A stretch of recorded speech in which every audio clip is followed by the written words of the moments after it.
Saudara-saudara yang dikasihi Tuhan, salah satu pergumulan besar manusia, termasuk anak muda di masa kini, adalah krisis identitas.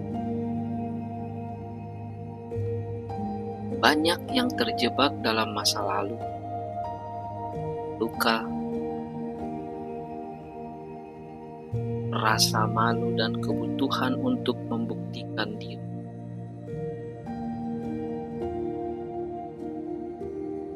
Hal-hal inilah yang membuat dan memicu terjadinya krisis identitas di dalam kehidupan kalangan muda saat ini. Namun firman Tuhan hari ini akan membawa kita kepada suatu kebenaran agung. Jika kita ada di dalam Kristus, kita adalah ciptaan baru.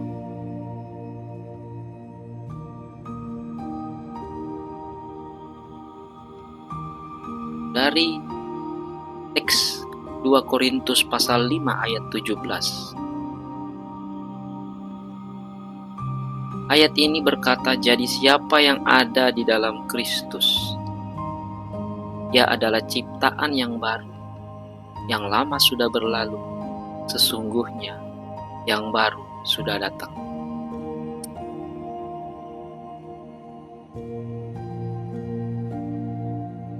Ayat ini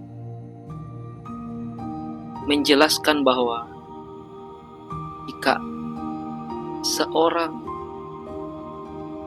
percaya berada di dalam Kristus dan mengenal Kristus, ia merupakan ciptaan yang baru. Hari ini kita akan menggali apa artinya menjadi ciptaan yang baru. Kita akan menggunakan pendekatan ekspositori dan bahasa asli Yunani, melihat bagaimana hidup kita sebagai orang yang percaya, yang seharusnya harus memiliki suatu prinsip selesai dengan dirinya sendiri dalam Kristus.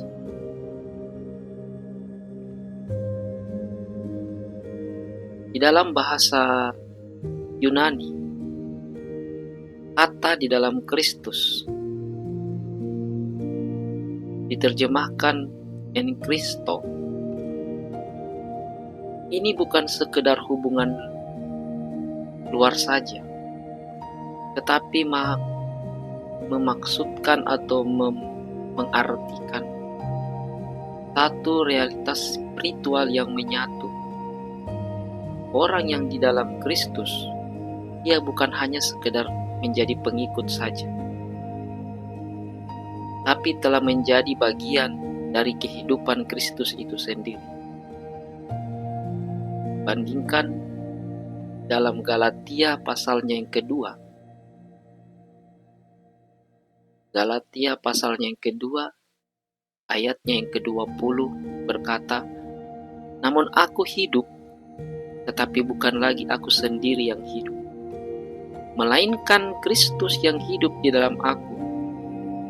Dan hidupku yang kuhidupi sekarang dalam daging adalah hidup oleh iman dalam Anak Allah yang telah mengasihi aku dan menyerahkan dirinya untuk aku.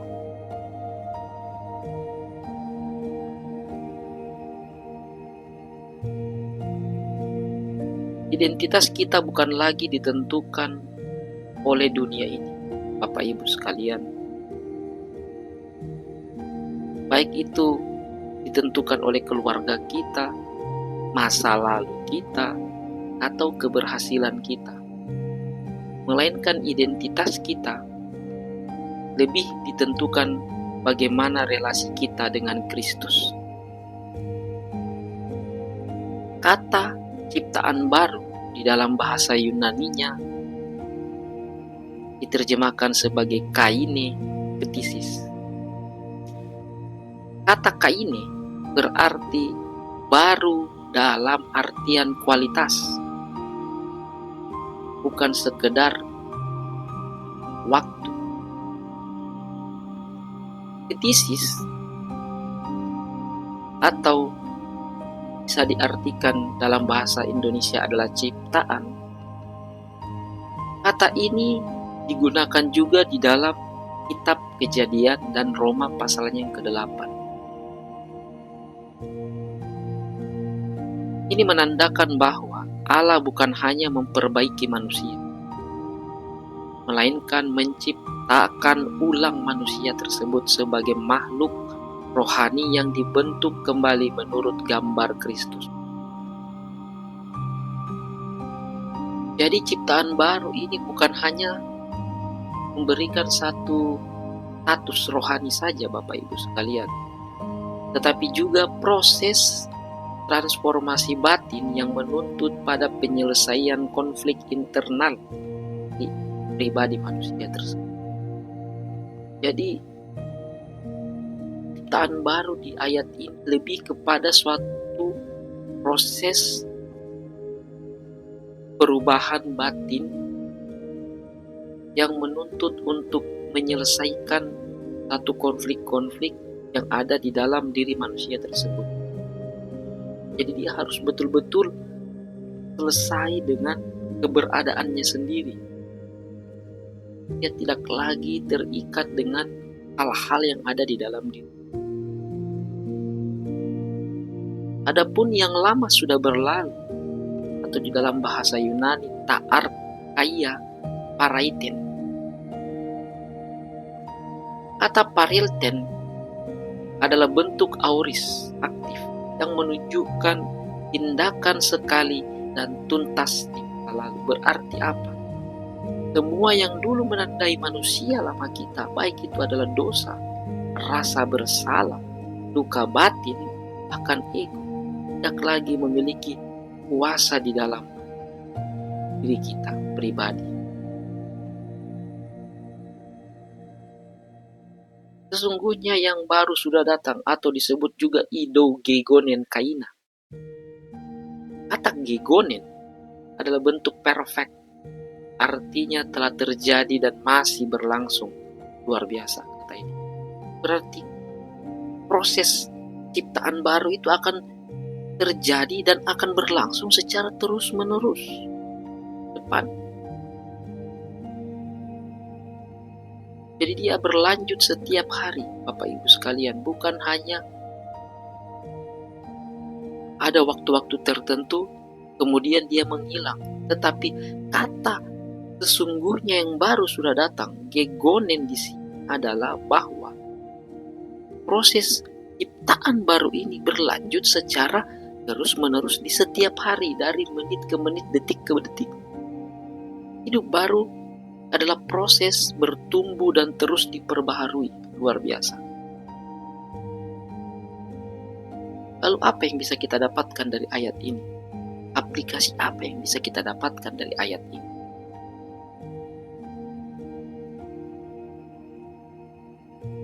Tadi kita mengungkapkan bahwa kita harus selesai dengan diri sendiri dalam Kristus. Selesai dalam arti apa? Yang pertama, selesai dengan rasa bersalah. Baik itu karena dosa kita, baik itu karena hal-hal yang membuat kita rasa sakit di dalam diri kita, itu harus kita selesaikan, hapus. Berikutnya apa? Selesai dengan keinginan untuk dihargai, keinginan untuk dihormati. Identitas kita merasa ingin lebih di hadapan manusia yang lain. Itu harus selesai. Karena identitas sejati kita ditemukan di dalam Kristus.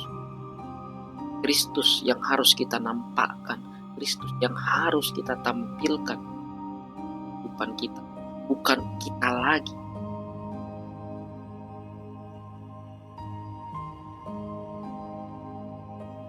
Selesai dengan luka batin.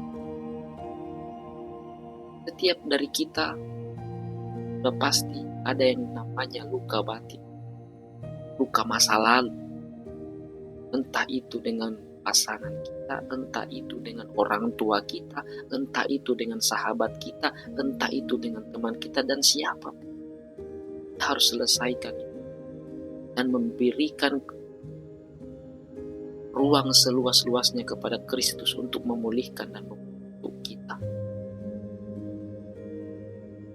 Yang terakhir, saya dengan pembuktian korelasi dengan selesai di dalam hal atau ide. Selesai dengan pembuktian diri, kita sudah tidak mau lagi membuktikan apapun di hadapan orang. Kita hanya mau menghambakan diri kita kepada Kristus. Kita tidak mau lagi menunjukkan kepada orang lain bahwa aku bisa. Walaupun mungkin kita bisa, tapi kita bisa karena kita ingin memuliakan Tuhan di depan kita. Kita ingin menyatakan Kristus yang telah menang dan hidup. Itu yang dimaksud dengan selesai dengan pembuktian diri. Jadi semuanya ini bukan soal menjadi sempurna, Bapak Ibu. Ayat ini tidak menekankan hal itu. Tapi hidup yang sudah tidak dikendalikan lagi oleh identitas lama, itulah ciptaan baru. Jadi betul-betul hal yang baru tercipta, bukan hal yang lama diperbaiki. Tetapi betul-betul yang terjadi adalah transformasi kehidupan. Oleh karenanya Bapak Ibu yang dikasihi itu, jadi ciptaan baru bukan hanya sebagai satu pengakuan iman mulut saja, tetapi itu adalah realitas hidup. Anda merasa belum selesai dengan diri Anda sendiri, masih penuh dengan rasa luka batin, masih terikat dengan masa lalu, masih terikat dengan keinginan-keinginan duniawi, Anda belum layak mengatakan diri Anda adalah ciptaan baru. Anda belum layak mengatakan Anda adalah manusia baru, walaupun Anda adalah seorang Kristen, beragama Kristen. Perlu Anda tahu, hadir ke dunia ini bukan datang membawa sebuah agama,